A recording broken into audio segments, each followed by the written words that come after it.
Okay, Jose, we're going to be talking about double standards in modern day TV, and I think the first one that brings to the forethought of our mind is the ones that David Walliams and Matt Lucas seem to host. Yeah, Little Britain.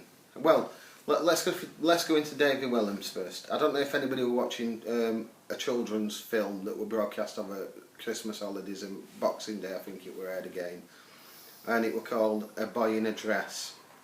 Now this was a story about a boy that had got some gender issues and wanted to dress as a girl and played for a football team and were a good footballer, and decided to turn up to school in a dress and were expelled. And I think the idea of the story was showing you that people are the same and have to be accepted, and it resulted in the entire boys football team playing a match in women's clothing to stand united with their friend who obviously had these issues, which is a very strange subject to put into a children's programme. I mean, if this were in America and it was Central Bible Belt, that'd be banned instantly. But because we're in this society where anything that's politically correct and you've got to be fair with things, that will broadcast to children, which I find quite disturbing. And I'm curious why. I mean, if you want to tackle that issue, why didn't you talk about teenage boys that might have got to appropriate age of finding the sexuality and things like that, and not done it in a tongue-in-cheek, demeaning way anyway? And this, well, pre-teen boys, 11, 12-year-old boys that are dressing up in women's clothing because it's politically correct to do it, and that's the message you're sending, it should be like that. But let's examine that programme properly. David Walliams, that wrote it, appears as the referee in the game.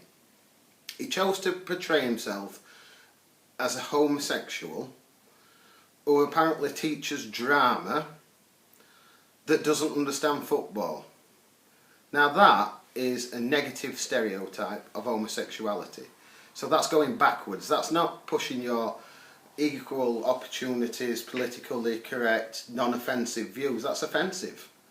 That's put the gay rights campaign back decades. And yet you've been allowed to portray this into children's mindsets at a vulnerable age under the guise that this is politically correct. It's not politically correct. Not even slightly. And then at the end of the programme we find out that the headmaster who was against it, against this cross-dressing, is in fact an actual cross-dresser. So what that message is sending to the children is that figures of authority are also manipulated or have a different perspective, and it's an authoritative figure that also engages in the same activity. It's a very strange message that you're sending out there, Mr. Walliams. But let's look a little bit deeper, because I just don't buy into this that you're politically correct, so you blah blah blah. I think you rely on the fact that you purposely portray this persona that you may be bisexual, which obviously, yes, it's a joke and you're playing up to the cameras a bit. But you use this to get away with publishing outrageous material that should never be on the television at all. Your co-presenter in Little Britain, Matt Lucas. He's worse.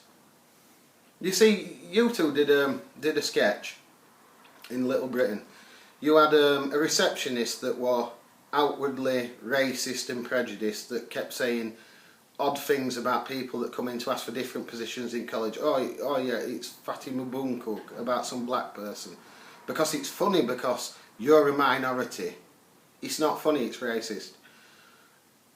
Yeah, people can take a joke, but you're publishing this on BBC out to the masses.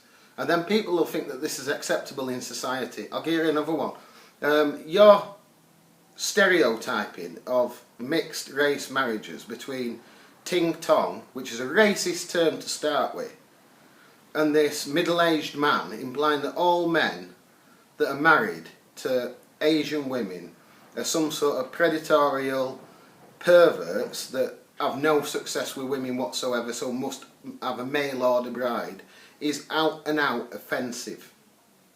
It's really offensive. To the point where, which I'll point out, I'm married to an Asian lady. It's not a mail order bride. I'm not 10 years older, she's older than I am. My wife gets abused in the street and called ting tong because you're a racist. I don't care where you think you stand on this. I don't care what you think's acceptable and what isn't. What you fetched into my family life is because you've portrayed it as acceptable. So if I make an attack on your sexuality, Matt Lucas, is that okay? Because now I'm a minority, aren't I? But you can't take a joke. Because I've watched you on your own programme and somebody made a pass at your mother and implied a sexual toy. And you lost it. Because you've got a thin veil. You're nothing but an hypocrite. You two hide behind the political correctness and attack everything. You're a pair of racists. It shouldn't be on air, it shouldn't be on BBC, and you shouldn't be in a career. I take it offensive. What are you going to do about it? Note. Nothing at all, because you think you're untouchable, because you're an homosexual. I'll tell you what you are. You're an arsehole and a wanker.